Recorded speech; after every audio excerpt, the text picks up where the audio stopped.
Homage to the Triple Gem. So, warm greetings everybody, this is Bhante Joe here, and still here at Gendagala Aranya for Vasa season, and thought to record a Dhamma discussion. So, a gentleman had sent me an email message and suggested a topic, said in the suttas it basically says that we're very fortunate to have a human rebirth. And what are the causes for that one needs to put in place to get a human rebirth? And how do we ensure that we can become a human in the next life, basically? So there's different reasons that one might be reborn in the human realm. The basic reason is that one has done good karma in the past, and also that it's to a level where one has done good karma, but it's mixed with some maybe some bad karma. It's generally considered to be a mixture of both good and bad karma that lead one to be reborn in a human realm, but mainly good karma. Now, the prerequisite for that is seen to be keeping the 5 precepts. And in addition, in the Thai forest tradition where I'm from, some teachers, or at least one that I know, says that you also have to be generous and grateful. So it's not just the precepts in and of themselves that are enough. There also needs to be generosity and gratitude. There's also a sutta in which the Buddha says that that basically if one eliminates envy, then one is reborn. Then one can be reborn basically in the world of the devas, as far as I remember it. So it's generally a raft of wholesome qualities, but maybe also mixed in with some unwholesome intentions from time to time. That's the karma, like let's say everything else being equal, that could bring one to a human rebirth. The 5 precepts perhaps being the most important. However, there's hidden intentions that people have in the back of their head. So sometimes there can be an intention coming from a previous life that one wants to be a human. If there's that intention, and if one has enough good karma to make it happen, then one's mind will incline towards human birth in the following life, or whenever it is that karma can ripen. So there's a sutta called Reappearance by Aspiration, in which the Buddha talks about that basically if somebody has an aspiration to be reborn in a particular place, and they have enough good karma, then they get reborn there. There's a story in the Thai forest tradition. There's more than one story one can imagine, but there's a story in the biography of Ajahn Mun where there's a lady she's an older lady. She's a grandmother, and she starts meditating and she gets some psychic powers. I think she even gets to be able to read the monks' minds. But one time in her meditation, she's meditating and she sees this kind of thread going from her mind into the womb of her niece who's pregnant. And so it's like her mind has already reserved a spot in this pregnant niece of hers. So, kind of interesting story. Ajahn Mun directed her to cut the thread. And so then the niece actually ended up having a miscarriage. And then some monks were like, well, isn't that a parajika? And it's like, well, no, her consciousness hadn't descended into the niece's belly yet. But obviously it was reserving a place. So the things that incline the person's mind towards rebirth in a different realm, it can be this explicit aspiration, but there can also be an implicit aspiration. In this case, that woman was always doting on her niece. She was like her favorite niece. She formed this really strong bond with her. Because of that bond, her mind inclines towards being reborn with her niece. And it doesn't always just work that way in good circumstances. It can work that way in bad circumstances too. Just a little bit of a digression, but I remember when I was a young man and watching these flies hit their heads against the window of this. I was staying in a Zen temple. And, there's an open window right next to it, but they're just so unable to restrain their urges that they just kind of keep hitting themselves against this window. There's an open window next to it. There's a closed window, and they just keep slamming into the closed window. And when a person, you can imagine as well, when a person is not controlling their urges, when they're willing to do evil things or willing to break precepts in order to satisfy one's urges, then one becomes like that fly. It's just, the urge is paramount and there's no ability to restrain and pull it back. So one can reserve a space in a particular realm of rebirth with a particular family, a particular person, depending on the actions that one takes based on one's intentions. Where are one's intentions attaching one's mind to? So this is another way that one could potentially be reborn in the human realm if one is inadvertently generating a desire to be reborn as a human. Human life is really great. I love being a human. It's really awesome. I like this or that or whatever it might be about being a human. Then one's mind inclines towards human rebirth. And so long as one has enough merit, then if there's the appropriate opening, then one gets reborn there. One has already reserved a spot in the human realm. And it can be with the particular people or the particular places that one is always thinking are really great. So what it means is one should be careful about how one thinks about what country is better than another one, what type of people are better than another one. It means one should be careful about this because one may inadvertently be already reserving a space in that country, in that family with these type of people when one could have merit to go to a more suitable destination in terms of the Dhamma.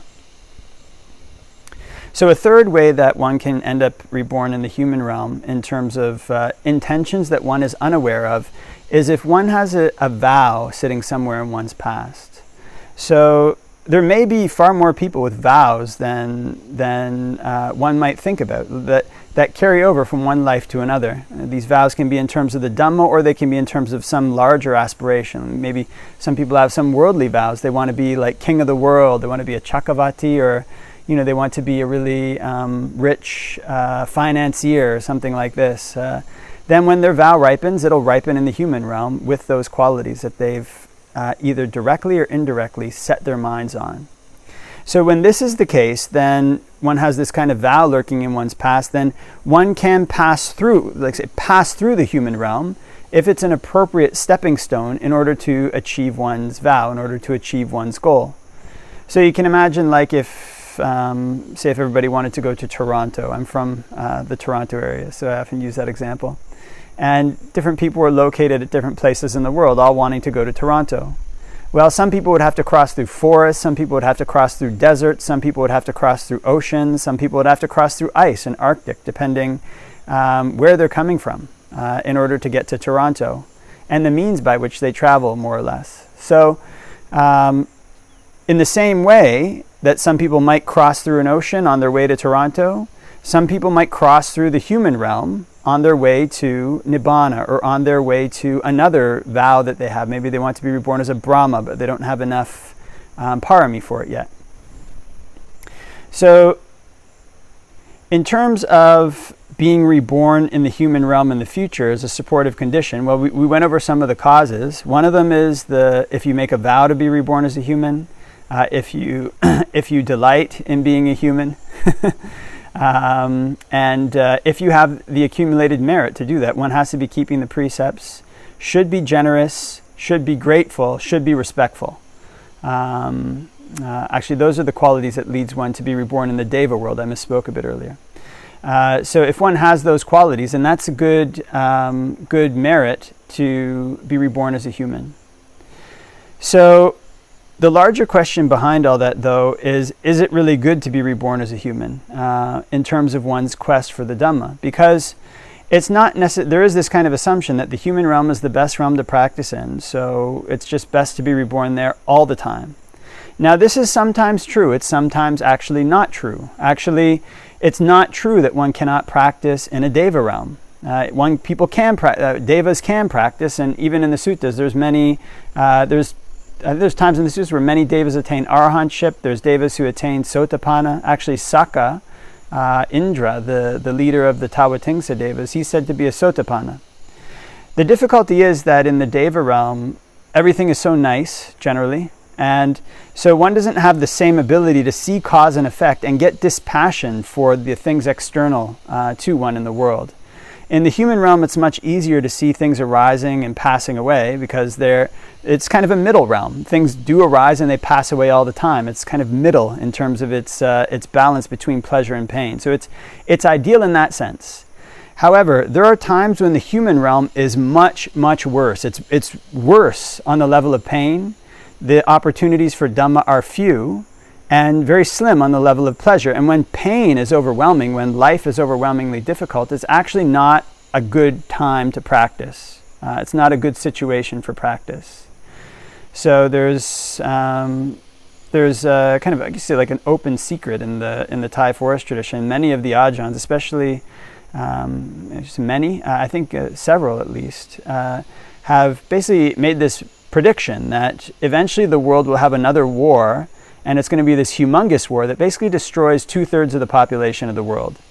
Now, you can't always, predictions are not always true. I mean, there's some monks who have amazing abilities. They make a prediction, it doesn't come true, because a lot of the times these predictions are based on probabilities, and some event might happen that throws them off. People do have this ability to change their intentions and then change the course of the future, even if the probabilities, the causes that are in place now, are pushing towards a particular future. However, there's also some futures which are inevitable, and we can't say which is which.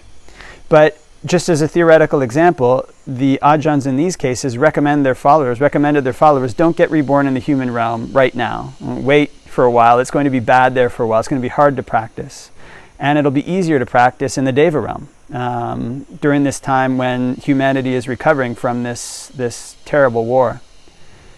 By the way, as an aside, I actually saw this interview a couple of weeks ago, and it was about what would happen if there was a nuclear war, and it laid it out in real detail, like these thousands of warheads coming towards the United States, towards Russia, and then pretty much everywhere, and exactly what it would do. And basically in 170 minutes, 2/3 of the world's population would be destroyed, about 5 billion. So I mean, it actually lined up.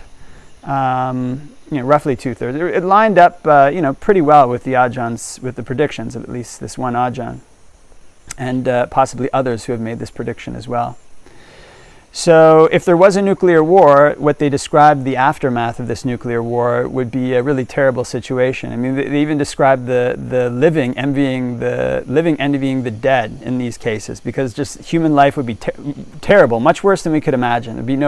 The ozone would be destroyed, so people would be forced to live underground a lot of different places, and radiation would be everywhere. It'd be very difficult to grow crops. The civilization, governments would be destroyed. It would be impossible to keep a government function. Even if one had underground bunkers, eventually you've got to leave, and basically the land above ground is destroyed. So there's not much you can do. So anyways, they had this phrase that a nuclear war cannot be won, so it should never be fought. But that's an aside. If a nuclear war does happen, then the human realm is not going to be an ideal place to practice for some time. And actually, even in the Digha Nikaya, they have this kind of prediction where human life declines till it gets to 10 years, and then there's a terrible war. And after this terrible war, then things gradually start getting better. I mean, some of those things may be hard to understand intellectually, but at least the premise behind it can be understood, that after a terrible war, it takes time for humanity to build itself up to a point where it's again suitable for large-scale Dhamma practice. When there's too much suffering, it's just, it's too difficult to contemplate the Dhamma in some, or very, very difficult anyways. One is just too concerned with surviving and managing one's basic necessities to get into existential thinking that much. So the vow that one ideally wants to set in terms of practice, in terms of advancing in the Dhamma, is not so much that I always want to be reborn in the human realm, but it's that I want to be reborn in places that I can continue practicing. I want to attain Nibbana as quickly as possible, is a reasonable vow. If one doesn't have a Bodhisattva vow or a Pacceka Buddha vow or some other special vow to be like a really great teacher or something, I want to attain Nibbana ASAP. And I'd like to be reborn in the places that give me the optimum opportunity, that give me the chance to practice for that goal. So that might not always be like, say, the human realm. It may be a Deva realm. Ideally one doesn't want to be reborn in the animal realm or a lower realm. But if one sets this vow, this is what I want to attain Nibbana, and I want to attain it ASAP, as safely as possible. Then one's rebirths, like these people coming from different directions across the world, they'll be pulled along by that vow, drawn towards the end goal of that vow, so long as one takes the opportunities that are presented and pass the tests that are placed in one's way in order to advance. So that may pull one to different places in the human realm. It may pull one to the Deva realm. In this case, the consideration isn't so much the realm. It's the process. It's developing the qualities that one needs to develop to attain Nibbana. So the human realm is a very special realm. It's true. It's rare to be reborn in the human realm. What the suttas also emphasize is not just the rareness of human rebirth. It's the rareness of being reborn as a human and encountering the Dhamma and understanding it intellectually, or hearing it and being able to practicing in line with it. I mean, you can be reborn as a human and never encounter the Dhamma. You can be reborn as a human and encounter the Dhamma, not be intelligent enough to understand it. You can be reborn as a human, encounter the Dhamma, be intelligent enough to understand it, but not want to understand it, not do that. And if you can be reborn as a human, be intelligent enough, etc., understand the Dhamma, but not want to practice it. So if one has come to the human rebirth and is in a situation where one has understood the Buddha's teachings and wants to practice, this is something really, really rare. So one of the best ways that one can make use of this opportunity is to determine that one wants to use it to attain Nibbana ASAP, basically. Attain Nibbana as quickly as possible, ideally in this life and safely. Ideally in this life. If one cannot attain it in this life, then as fast as one can. I mean, probably one doesn't also want to set a vow such that one will go to like the animal realms or hell. Ideally in the human realm, Deva's realms. And then one's mind stream will be pulled along in that way, like the lady who had reserved a place in her niece's stomach. So keeping this in mind at the forefront, that one's goal is Nibbana, will help to make things a lot more clear in terms of both what one does in this life, the places one goes, the people one associates with, and what one does in lives to come in terms of one's aspirations in lives to come, whether one is reborn as a human or a deva, or where one is reborn, how one is reborn. If it gives one the optimum opportunities to advance on the path, then this is a rare, rare find. It's a rare, rare chance to develop in the Buddha's teachings for the sake of Nibbana. Okay, so I think leave that for reflection, and wishing everybody all the blessings of Dhamma practice.